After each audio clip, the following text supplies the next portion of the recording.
Kayang-kaya mo, kayang-kaya mo yan. Nagbabalik po ang programang Kaya Mo Yan, DCRH, paring Emer. Ipakilala mo na ang ating special guest. Nako, talaga nga naman napakaganda ng hapon natin. Ang special guest natin ngayon, ang best-selling author. Famous social media yan, partner.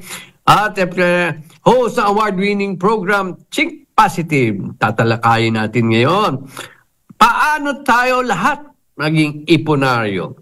At ano mga steps para maiwasan ng mga utang? Ladies and gentlemen, mga Kaya Mo Yatics, welcome! Chinkitan! Chink Positive! Yes. Hi, Kuya Emer. Hi, Kuya Kiki. At the same time, Ma'am Cory. Hi. Welcome, Chinky. Mabuhay kayo, kami, mabuhay. Fans kami. Salamat po. Salamat. Doon sa kabilang himpilan, fans kami. Siyempre. Ayun, matanong nga natin, paano maging milyonaryo? Ayun. Iponaryo. Milyonaryo na milyonaryo na bilyonaryo. Yeah, lahat naman tayo gusto natin umasenso di ba? Ako parati kasi sinasabi, ang pag-unlad at pag-asenso ng isang tao ay nag-uumpisa kung paano sila mag-isip. Kailangan magbago talaga yung pananaw natin sa buhay. Kasi marami tayong minsan pinapaniwalaan na hindi naman talaga nakakatulong at ika nga nakakasama palalo. Like for example, ang karamihan ng paniniwala ng tao, hindi ako makapag-umpisa ng negosyo dahil wala akong pera. Diba? Yan pero ang katotohanan yan ito. Bigyan mo ng 1 milyon ng isang taong walang kaalam-alam sa buhay. Balikan mo siya, mauubos pa rin ang pera. Tama? Pero tanggalin mo ang pera ng 1 bilyonaryo. Katulad ni Kuya Ricky, tanggalin mo lahat ng negosyo niyan. Yung pera niyan, balikan mo siya after 1 year. May pera na muli. Di ba? Alam mo, Chiki, tama ka. Yeah. Lahat tayo dumadaan sa ups and down. Tama. Hindi naman pwedeng palaging up Pero pagka nakaramdam ka ng down, ang daling bumalik sa up. Yeah. Kung alam mo, kung may alam ka. Diba? Basta determination, and I'm sure that's part of it, pero totoo yun. Pagka, I tell people that, di ba, Emer, yung career path, di naman diretso yun, di ba, Chinky? Maraming zigzag yun. Ups and down. Kailangan pursigido lang.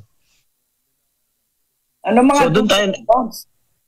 Yeah, yan ang una. Talagang, yung do's and don'ts naman, siguro, ang kailangan natin kung gusto nyo talaga makaipon, gamitin po natin yung bawas dagdag method. Yan. Sige, ano yung bawas dagdag method? Alam namin yung sa Comelec Iba yan. Dagdag bawas na tayo, bawas dagdag. Okay, dito bawas dagdag. Sige. Ang una, bawasan muna natin yung mga unnecessary gastos. Kasi marami tayong ginagastos sa buhay na hindi natin napapansin, na hindi naman talaga natin kailangan. Siguro pagkain mo na sa labas, kunyari kakain tayo sa labas na kasama buong pamilya, mahina na 1,000 yun, 1,000. Mahina na yun kung gawin mo lang yan every Sunday, so 1,000 a week times 4 weeks, 4,000 a month times 12 months, 48,000 a year. Uy, laki na nun Diba? Kung kumikita ka na ng 24,000 a month, 2 buwan ng sweldo mo, hindi mo na mamalayan na pupunta lang pala sa pagkain sa labas. So, ang gagawin natin, bawasan muna natin kung hindi mo kaya. So, instead na 4 times a month, gawin mo na lang siguro 2 times, 24, dating 48. Nakaipon ka ng 50%, di ba? And ang tatandaan nyo, ang perang hindi mo ginastos ay dagdag ipon at dagdag kita mo. Di ba? Money not spent is money additionally earned. So, that's number 1, bawas. Yung pangalawa po, dagdag. Kailangan po talaga ang reality. Alam naman po natin yan, Ma'am Cory, Kuya Emer at Kuya Ricky. Kung iisa lang ang source ng income mo, nanganganib ka. Multiple. Oo, di ba? Hindi ba sapat nung nangyari noong March 2020 na karamihan po ay nahirapan dahil nga iisa lang pinagkakitaan. Kaya kailangan po na maging matalino tayo ngayon na kailangan meron tayong plan A, plan B, plan C. Tama. Plan A, plan B. Marami ka dapat sources. Marami dapat sources. Pero hindi ba, Chiki, yan ang nangyari nitong pandemic? We were forced to adapt na meron ko ngayon mga extra hustle in a positive way. Yeah. Pero yun nga, mga iba naghahabol. The reason why na nag-extra hassle ka kasi wala kang choice. Pero mas maganda, di ba, yung parang may choice ka na hindi ka nape-pressure. Kasi I always tell people na sinasabi ko talaga, ginagawa mo yan dahil ba gusto mo o dahil napipilitan ka lang. Iba yun kasi napipilitan ka lang kasi wala kang choice eh. So, ang tindi ng pressure na yun. Naghahabol ka eh. Pero pag sinasabi mo, hindi kasi gusto ko eh. Imagine mo, may kinikita ka na ngayon. Yung tinatawag ko nga ng MGM method. Ang MGM method naman po is munggo, gulay, mangga. Munggo, gulay, mangga. Munggo, gulay, mangga. Oo. Ang munggo kasi pag nagtanim po tayo, after a few days, toge na, aani ka na. Ang gulay, 30 days. Mga lettuce, 30 days. Mangga, 7 taon. So in terms of income, like for example, yung 15 at 30 mo, yung sweldo mo, yan ang gulay mo. Diba? Gulay. Tapos, on top of the 15 at 30 na gulay na income mo, mag-isip ka kung anong pwede mong ibenta o anong pwede mong i-offer na parang munggo. Like for example, pwede kang mag-real estate, pwede kang magbenta ng insurance, or if not naman, pwede kang mag-offer ng service mo, freelancing, coaching, diba? So pag kumikita ka doon, ano gagawin mo? Itatanim mo naman sa mangga. Yun yung mga pang long term mo. Sa lupa, sa investment, para pagdating na panahon, pag nag-retire ka, meron ka nang kikitain. So, dapat 3 pong ating income. Munggo, gulay, mangga. Yung mangga aspect, maganda yun ha. Yung forced investment. Yeah, for savings po. Oo, tama ko. Yung for savings, forced investment, kasi yun, nalalagay mo yung pera na extra sa investment. Tama po. Okay, may example ako, Chinky, at ikaw, yung aking caddy doon sa Riviera, meron siyang konting tanim. Sabi niya, sir, tulungan mo naman ako mabenta yung avocado ko. So minsan, nagkakarga ako ng 80 kilos sa sasakyan ko. Tapos, sabi niya, sir, ang puhunan ko dyan, ito, para makabawi at kita. Alam mo, natulungan ko siya, nabibenta ko ng additionally 20%, 30%, kita siya. So, hindi siya reliant lang doon sa kanyang caddy tips. Yeah. Galing. At tapos sabi ko sa kanya, Chinky, sabi ko, kilala ko yung may-ari ng isang nagsusyomay dyan. Ha? Kabitin ko na yung pangalan, si Master Siomay, kaibigan ko si Ernie Chan. Alam mo, sabi ni Ernie Chan, Chinky, pare, kung meron kang gustong tulungan, hindi ko sisingilin yan ng franchise fee. Wow. Basta, i-set up nila, susupplyan ko sila, kikita na sila. Wow. Bilis ang siomay. Available pa ba yun? Basta sinabi mo. Basta sinabi ko, I just saw Ernie Chan last Thursday. Sabi niya, pare, if anybody approaches you sa DSRH, kaya mo yan. I-award ko ng walang franchise. Hindi na. Salamat, Ernie Chan. Nalapit na rin ako. Chinky, maghanap ka na ng pwesto. Maghanap ka na ng pwesto, tapos itawag mo sa amin. Tulong ka. Galing. Ay ako talaga, pag nakakita ako ng Master Siomay, hindi ko pinapakawalan yun. Masarap siya. Pero gusto kong magkaroon sila ng variation ng chicken. Hindi. Yung mga suggestion mo, okay sa kanya. Yung mga vegetarian. Ano naman ngayon ano yung mga bago nating pag-aaralan? Chink, may bago ka bang libro? May mga bago ka bang ilo-launch ng mga bagong libro? Yeah, marami naman eh. Like for example, maglalabas kami ng EKB. Ang ibig sabihin ng EKB, Ma'am Cory, Kuya MRN, Kuya Ricky, is Extra Kita Blueprint. EKB? EKB. Extra Kita Blueprint. Okay, ano naman yan? Kasi yun nga, ang tao gusto nila mag-umpisa pero hindi nila alam. Number 1. Number 2, marami pong takot. Di ba? Pero hindi nila alam, kahit na wala silang puhunan, pwede silang mag-umpisa. Lalo na ngayon, Ma'am Cory, kung napapansin nyo, online selling na talaga. Alam nyo ba na pwede tayong kumita kahit na wala tayong produkto? Bumili ka lang tapos mag-affiliate marketing. Ang ibig sabihin ng affiliate marketing, may nabili kang, let's say, damit, gamit, pagkain, sa TikTok shops particularly. Tapos ipopromote mo lang, gagawa ka ng video, ilalagay mo lang Yellow Basket. Pag may umorder po sa Yellow Basket mo, yung kumpanya ang magpapak, mag-ship, mangongolekta, pero may commission ka. Yun. EKB, ha? Wow. Gagawin ko na yan. Oo. Lahat ng produkto na nandun na pwede nyong i-affiliate. Yun Tulad yung pagkagandahan ngayon. Pagbebenta natin ang libro ni Kuya Chinky. Yan, napili. Yeah, may 20% yun. 20%. Kunyari may nag-promote ng mga books ko sa TikTok din. Mayroon silang 20% na pwedeng kitain. Aba, okay yan ha. Okay. Pero hindi kayo magpapak ha. Hindi kayo magpapak. Hindi kami na magpapak. Kami na mag-ship. Pero kayong kikita. Magkano libro, Chinky? 190 pesos. Okay na yun. Aba, 38 pesos. Yes. Bawat libro. Very affordable. Share ko yan. Sold out ka na, Chinky. Ano po? Oo. Mga sold out na yung mga libro mo. Hindi naman, pero marami talaga kaming bumibili every single day. Yung isang copy ng book ko, yung Diary of a Pulubi, naka 2 million copies na po yun. Diary of the Pulubi. Congratulations. Thank you po. Nakita ba naman yung budget ni Kuya Chinky? Makikiusap tayo kay Chinky na through our Facebook page to promote, magpaparaffle tayo ng mga libro ni Chinky. Yeah.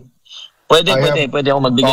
Pwede ako magbigay. May coordinate mo para we can raffle off from time to time para makatulong din tayo sa mga tao.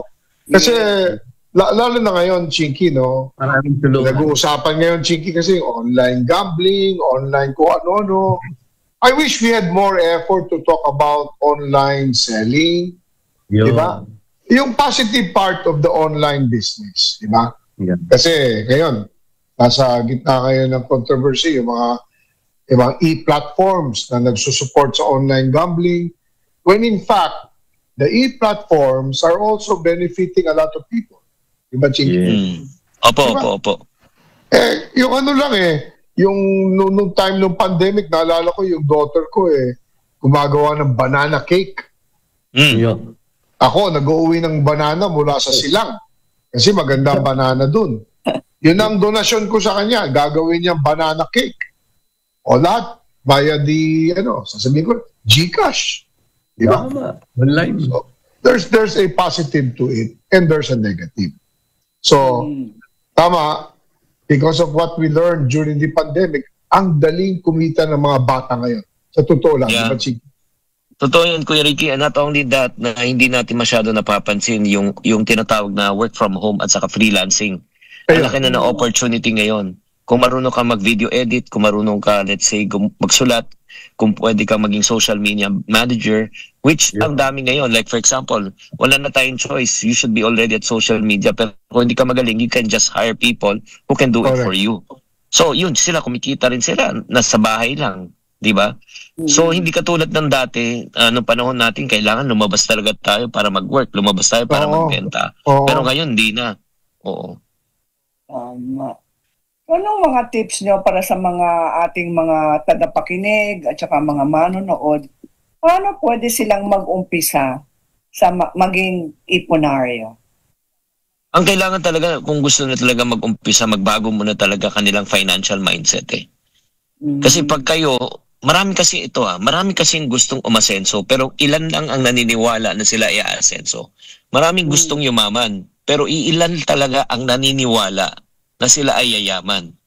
Diba? Pagkausapin mo, yung isang vendor, gusto mo bang yumaman? Oo naman. Tanungin mo, magkano gusto mo kitain buwan-buwan? Ito ang sagot.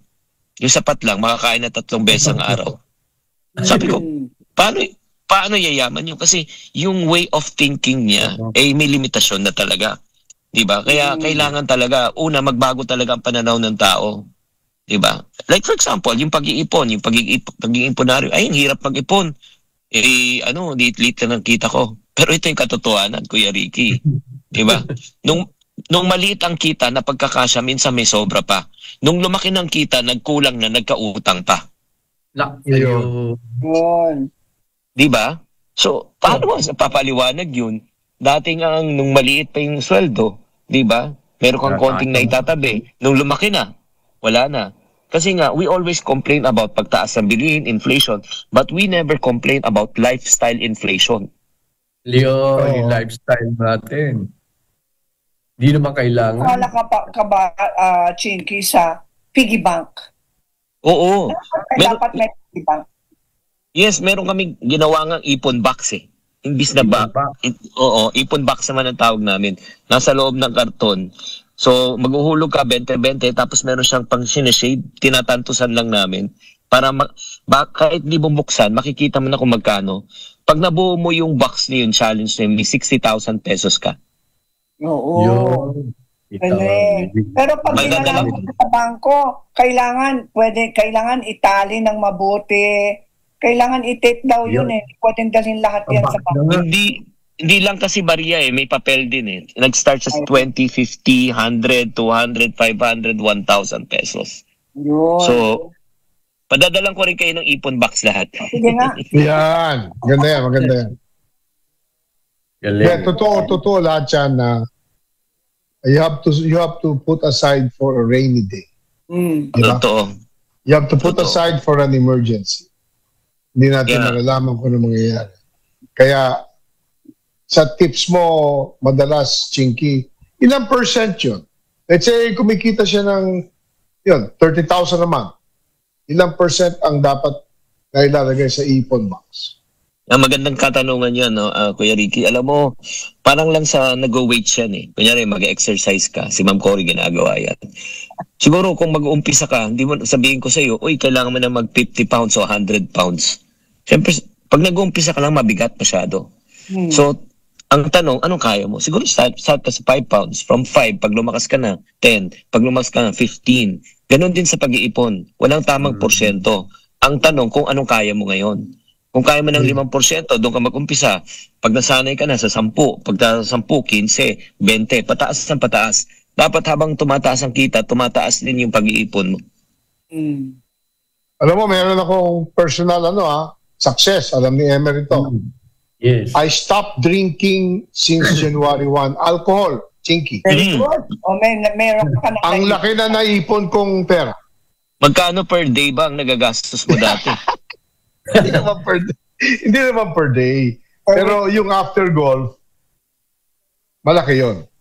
Malaki yun. Eh, Yossi Malaki lang yun. nga eh. Alam mo, Yossi, 200 per pack ha?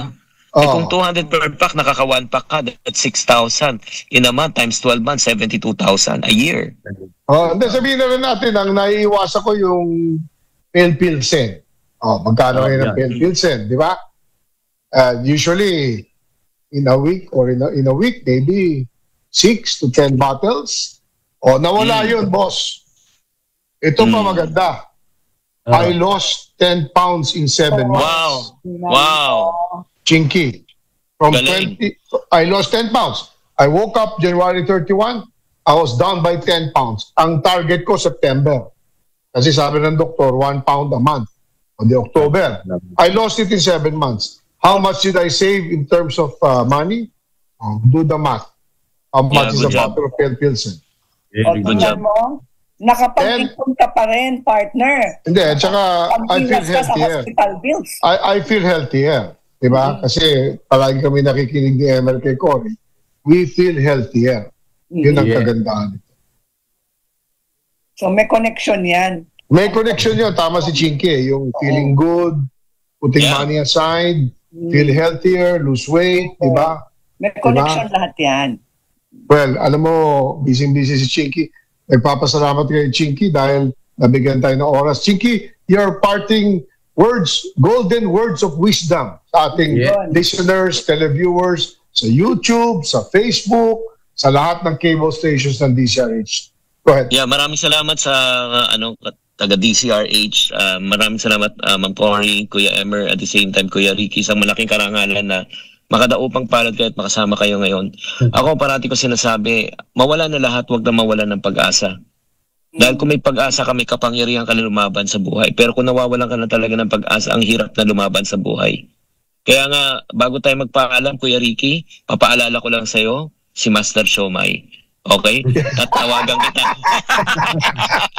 Emer, paalala mo sa akin, ha? Para ma-set up ko si Chinky doon. Siyempre, si Cara, patawag ako sa niya. Maraming salamat. Mabuhay po kayo. God bless. Mabuhay, Chinky. Ma'am Cory, see you. Okay, 5:02 na hapon na. Bye, God bless. Partner Cory, meron ka bang babatiin? Wala, condolence lang sa pamilya ng kaibigan ko, si Dr. Becky Singson. Oo, nako, condolence. Pagpanaw last week, kaya malungkot ang mga kaibigan niya. Oo. Natapos siya. Oh, ilang taon siya? Wala pang 68. Wala pang 68. Tapa. Emer, meron tayong mga condolences sa batch natin. Magulang ata ni Molina or something. Condolences po. Oh yes, condolences din po. Siyempre, happy birthday sa kapatid kong mga dalawa. Ay, sabay na sabay sila. August to Kuya Boyet, Architect Boyet, and Coach June Gingon of Letras. Okay, siyempre, message natin kay Pari Raymond at hindi ito lagi nanonood sa atin. Pagaling ka, andyan ako bukas, partner Raymond. Bibisitahin kita para padalang kita ng masarap na avocado. Yan. Yan. Ako rin, gusto ko rin yung avocado. Oh, sige. Maganda yan pang facial, ha? Ayan, okay. Dito po nagtatapos ang ating programa ngayong araw na ito. Tandaan nyo, tuwing Sabado, huwag niyong kalimutan ang inyong paboritong programang Kaya mo yan. Bye. Happy weekend. Bye. God bless.